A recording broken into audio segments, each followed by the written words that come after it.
समस्त आर्य पुत्रों को और पुत्रियों को पितामह भीष्म का शुभाशीष। आयुष्मान भव। पुत्रों और पुत्रियों, मेरा जन्म द्वापर युग के महाराज शांतनु के कुल में माता गंगा के गर्भ से हुआ। अपने पिता की अभिलाषा को पूर्ण करने के लिए मैंने जीवन पर्यंत कंचन और कामनी से दूर रहने की प्रतिज्ञा की।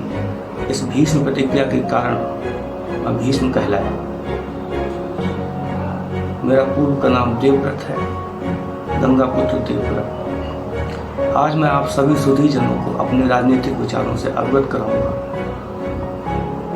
किंतु उससे पहले मैं निश्चित कर देना चाहता हूं कि द्वापर युग में या किसी भी युग में देवी के पुत्र भगवान कृष्ण से बढ़कर राजनीतिज्ञ कोई भी नहीं हुआ।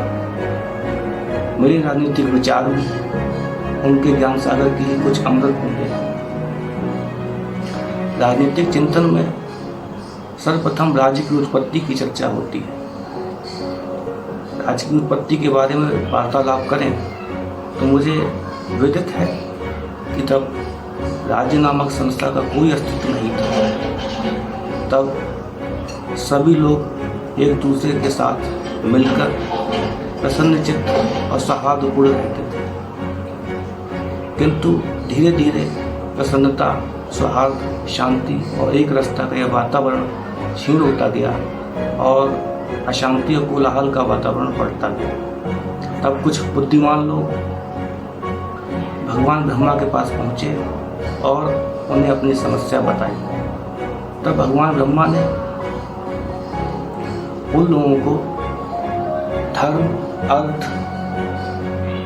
काम और दंड के ज्ञान से अवगत कराया और दंड नीति का सर्वोपरि ज्ञान दिया और बतलाया कि दंड नीति ही सर्वोपरि है और यही राज्य के अस्तित्व का आधार है। इसके पश्चात ब्रह्मा ने अपने मानस पुत्र ब्रजस की सृष्टि की और उसको पृथ्वी का राजा घोषित किया। तो इस प्रकार राज्य की उत्पत्ति एक समझौते के अंतर्गत हुई, जिसमें लोगों ने अपनी शक्तियों को ब्रह्मा के पुत्र ब्रजस को सौंप दिया। राज्य की उत्पत्ति का द्वितीय सिद्धांत दैवीय सिद्धांत है, जिसमें राजा एक महान देवता होता है और राजा में 5 प्रकार के देवता निवास करते हैं: अग्नि, आदित्य, मृत्यु, कुबेर और यम।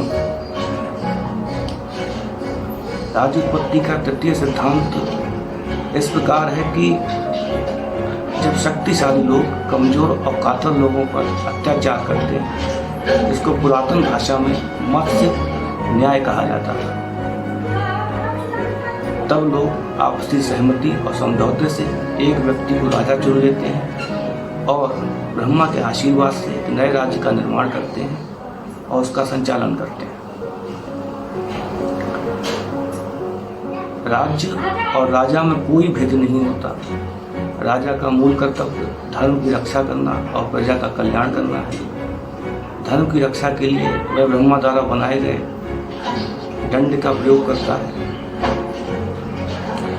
राज्य के संचालन के लिए, राज्य के शासन पद्धति के संचालन के लिए एक मंत्री परिषद का होना अति आवश्यक होता है और मंत्री परिषद में चारों वर्णों का प्रतिनिधित्व भी होना चाहिए, जिसमें 4 ब्राह्मण, 8 क्षत्रिय, 21 वैश्य, 3 शूद्र और 1 सूत का होना आवश्यक होता है। मंत्री बनने के लिए व्यक्ति को कुलीन वंश में जन्म लेना आवश्यक होता है। यदि व्यक्ति कुलीन वंश में जन्मा है और मंत्री बनने के योग्य नहीं है तो वह मंत्री नहीं बन सकता, कदापि नहीं। राज्य की प्रकृति आंगिक और सावयवी 2 प्रकार की होती है। राज्य के 7 अंग होते हैं: राजा, अमात्य, कोश, दंड, मित्र, जनपद और पुर। इन 7 अंगों को सप्तांग कहते हैं। तो आर्यजनों, राजनीति में राज्य की उत्पत्ति और राज्य की शासन पद्धति के संबंध में मेरे इन विचारों का अध्ययन करें और श्रेष्ठ भारत को एक श्रेष्ठतर और श्रेष्ठतम भारतवर्ष बनाने में अपनी भूमिका प्रदान करें।